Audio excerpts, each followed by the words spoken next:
ఇక్కడున్న సేవకులకి, విశ్వాస అయిన వారికి, తండ్రి గారి కుటుంబ సభ్యులకు నా హృదయపూర్వక వందనాలండి.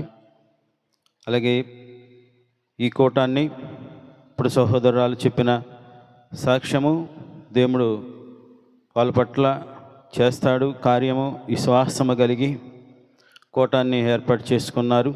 అదంతా కూడా ప్రతి సంవత్సరము దేవుడి సన్నిధిలో వాళ్ళు తెలియపరుస్తున్నారు. అయితే విరుకు ఇబ్బంది అనేది మానవుడికి నీటి మీద బుడగ లాంటిది, అది ఎలాగా వస్తుందో అలాగా పోతుంది. కాకపోతే నీరు అనేది ఎప్పుడు శాశ్వతంగా అక్కడే ఉంటుంది. కానీ మనము ఈ ఒక నిర్ణయం తీసుకునేటప్పుడు తండ్రి గారికి మనం అన్నీ తెలియపరుస్తూ ఉంటాం. తండ్రి గారి ఒక మార్గాన్ని మనకి చూపించడానికి ఈ విధంగా మీరు నిలబడితే, ఈ విధంగా మీరు ఉపవాసాలు, గంటపార్థనలు, లేకపోతే ఏదో తండ్రి గారు ఆయన దేవుడు ఇచ్చిన మాటను బట్టి తండ్రి గారు మనకు తెలియపరుస్తారు.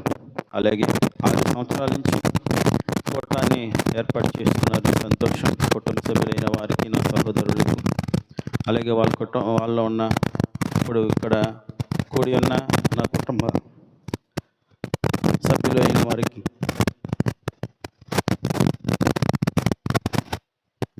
ఆస్తులు అంతస్తులు అనేది శాశ్వతమైంది కాదు. పెద్దలు ఇచ్చిన బంధము శాశ్వతంగా దేవుడు సన్నిధిలో నిలబడి మనం ఉంటే శాశ్వతంగా నిలబడుతుంది. అంటే ఉన్నంత వరకు మనము యథార్థత కలిగి ఉంటే 4 కాలాల పాటు ఒక పేరుని మనము సంపాదించగలుగుతాము. అలాగే ఇప్పటి వరకు నా కుటుంబ సభ్యులు అంటే మా తల్లిగారి 5 పిల్లలలో 5 కూడా దేవుని సన్నిధిలో నిలబడి ఉన్నాం.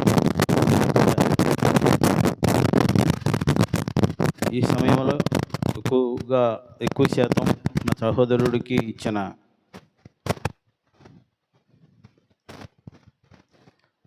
ఈ గృహాన్ని లో మనందరం కూర్చొని ఉన్నాం. రాబోయే మళ్ళీ ఈ కూటానికల్లా మంచి గృహాన్ని దేవుడు సహోదరుడికి ఇవ్వాలని వచ్చిన ప్రతి ఒక్క విశ్వాసులు అయిన వారు, సాకులు, అలాగే ఆత్మీయ తల్లిదండ్రులు ప్రార్థన చేస్తారు. అలాగే మళ్ళీ ఈ సంవత్సరంలో మళ్ళీ ఈ కూటాన్ని ఒకటి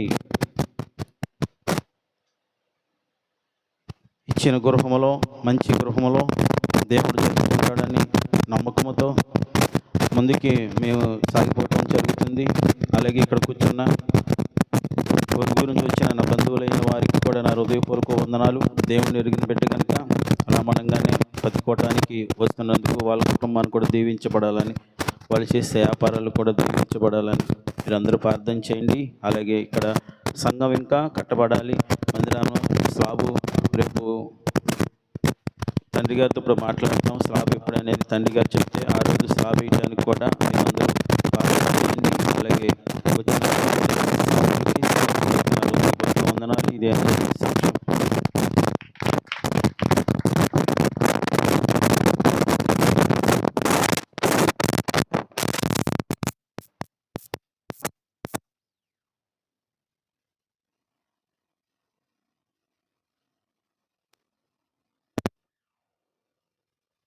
అసలు మీ అందరికీ నా వందనాలండి. కుటుంబ సభ్యులకు కూడా నా వందనాలండి.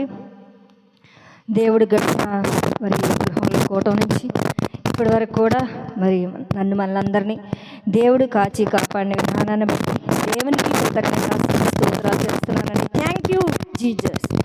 మరి గృహం ఒకసారి ఇల్లు చూశారు కదండి.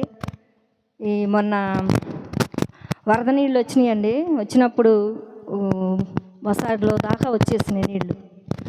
నేను వచ్చాను చూడడానికి, మా తోడుకోడ సహిత నేను వచ్చాను. వాకిలి నిండిపోయి మసాట్లోకి వచ్చేసింది. వచ్చిన తర్వాత నీళ్ళు తగ్గినట్టు దేవుడు చూపించాడు. అలాగే మనందరూ ఆత్మీయత దాన్ని ప్రార్థన బట్టి మరి ఆ వరద నీళ్ళన్నీ ప్రసంగినవైతే మరి బీపచ్చం అటంతా సిటీ చాలా మునిగిపోయింది. మరి అదంతా దేవుడి కృపను బట్టి దేవుడు మరి ఆ వరద నుంచి దేవుడు తప్పించాడండి. దేవునికి స్తోత్రం. అలాగే మొన్న గాలి వేసింది కదండి బాగా, అప్పుడైతే ఇల్లు ఊగిందంట. మరి ఆ వరద కాడి నుంచి కూడా నాకు ఆశ్చర్యం ఏంటంటే ఇంట్లో వీళ్ళు నివసిస్తున్నారంటే మీకు తెలుస్తుంది. ఈ గోడల్లో ఎటువంటి జీవం లేదు, బలం లేదు, ఆధారం లేదు. ఇటువంటి ఇంట్లో మరి దేవుడి కృపను బట్టే వీళ్ళని మరి క్షేమంగా మరి నివసింపజేస్తున్నాడని అందుని బట్టి దేవునికి స్తోత్రం. Thank you Jesus, thank you Jesus. ఈ మధ్య మరి అద్భుతానికి వెళ్ళానండి. మరి ఎప్పుడు పడిపోద్దో అని కొంచెం భయం ఉంటుంది కానీ మానవులు కాబట్టి మరి అయినాను సరే ఇప్పటి వరకు కూడా పడకుండా మరి కూటం జరిగిస్తున్నాడండి దేవుడు. అందుని బట్టి దేవునికి కృతజ్ఞతాస్తుతి స్తోత్రాలండి. ఇదంతా ఆత్మీయ తల్లిదండ్రులను బట్టి మరి సహవాసంలో దేవుడు ఎన్నో గొప్ప కార్యాలు చేస్తున్నాడు. గృహంలో ఇటువంటి గృహం అయినప్పటికీ దేవుడు వాళ్ళు ఎటువంటి అపాయం రాకుండా మరి ఊగిందంటే మరి ఎటువంటి అపాయం రాకుండా వీళ్ళు నివసిస్తున్నా, పని చేసుకుంటున్నా, తిరుగుతున్నా కానీ మరి దేవుడి క్షేమాన్ని బట్టే మరి మా ఆ యొక్క కుటుంబస్తులు మరి దేవుడి క్షేమంగా ఉంచాడండి. దేవుడికి స్తోత్రం అండి. మరి అలాగే ఈ కూటాన్ని కూడా ఇప్పటి వరకు దేవుడు జరిగిస్తున్న విధానాన్ని బట్టి దేవునికి స్తోత్రం. మరి అలా ఇచ్చిన తరసాయాన్ని బట్టి కూడా దేవునికి స్తోత్రం. పరిచర్య చేసిన బిడ్డలకి, విశ్వాసులకి, మరి కుటుంబ సభ్యులందరూ కూడా నా హృదయపూర్వక వందనాలండి. మరి ఈ గృహం విషయంలో దేవుడు నాకు 2-3 సార్లు మరి మంచి గృహం కట్టుకున్నట్టు దేవుడు నాకు చూపించాడండి. మా అమ్మగారు కూడా చూపించాడు. నాకైతే మరి మా బావగారు అల్లుళ్ళు ఇద్దరు తెలియదండి, నాకు చూడలేదు. ఒంగోలు అయితే వెళ్ళాము, అప్పుడు లేడండి. మరి బయటికి వెళ్ళిపోయాడు పని నిమిత్తం, అప్పుడు చూడలేదు నేను. మరి గృహం కట్టారంట, 2 అల్లుళ్ళు వచ్చి అందరూ కలిసి భోజనం చేసినట్టు దేవుడు నాకు చూపించాడండి. కళ్ళలో నేను చూశానండి. మరి దేవుడు తప్పకుండా గృహం ఇస్తాడని మరి విశ్వాసంతో ఎదురు చూస్తున్నాం. వీళ్ళకి మంచి గృహం ఉండాలని మీరు అందరూ ప్రార్థన చేయండి. బావగారు బిడ్డలు కూడా దేవుని సన్నిధిలో మరి రక్షించబడాలని, మరి వాళ్ళు మారు మనసు వచ్చింది కానీ దేవుని రక్షణ రావాలి, బాప్తీసానికి సిద్ధపడాలని మన కుటుంబం నిమిత్తం మీరు అందరూ ప్రార్థన చేయండి. మరి విజయ్ డేవిడ్ గారు కూడా మరి కూటం జరుగుతుందంట దేవుడు నాకు చూపించాడండి.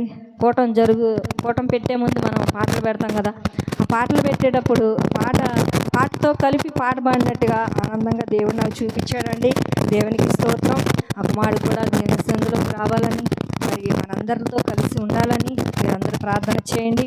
అలాగే మరి మొదటి మధ్య కనిపించిందండి. ఇక్కడ కూటం అయిపోయిన తర్వాత 2 నెలల క్రితం అనుకుంటా, మరి అందరూ సావుకులందరూ మళ్ళీ ఆ పొలం కొన్నారంట. పొలంలోకి వెళ్ళి ప్లాన్ వేసినప్పుడు ముగ్గేస్తారు కదా, అది అందరూ వేసినట్లుగా పెద్దయ్య గారితో తర్వాత అలా నాకు కనిపించిందండి. దేవుడు తప్పకుండా ఈ గృహంలో దేవుడు గొప్ప కార్యం చేస్తాడని విశ్వాసంతో ఎదురు చూస్తున్నామనండి. అలాగే మరి సాక్ష్యం చెప్పేటప్పుడు చెప్తానే నేను బుజ్జిగారి గృహం పట్ల దేవుడు కార్యం చేస్తున్నాడు, పొలం పట్ల కార్యం చేస్తున్నాడని నేను చెప్తున్నానట్టు మరి దేవుడు ఇవన్నీ దర్శనాలు చూపించాడండి, వాగ్దానాలు చూపించాడు.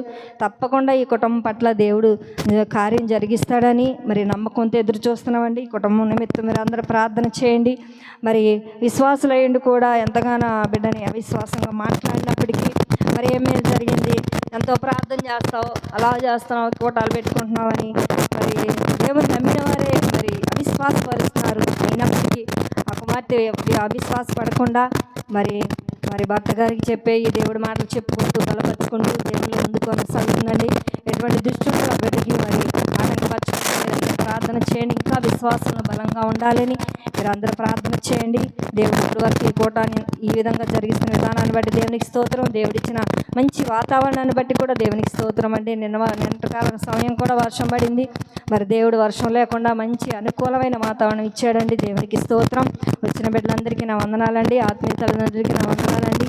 మరి అమ్మగారి కోసం, అయ్యగారి కోసం మీరు మరి ముఖ్యంగా ప్రార్థన చేయండి. మరి ఉపవాసాల్లో ఉన్నట్టు శక్తి బలం ఉండాలని మీరు అందరూ ప్రార్థన చేయండి. దేవుడిచ్చిన సాక్ష్యం దీవించిన గాక. ఆమేన్.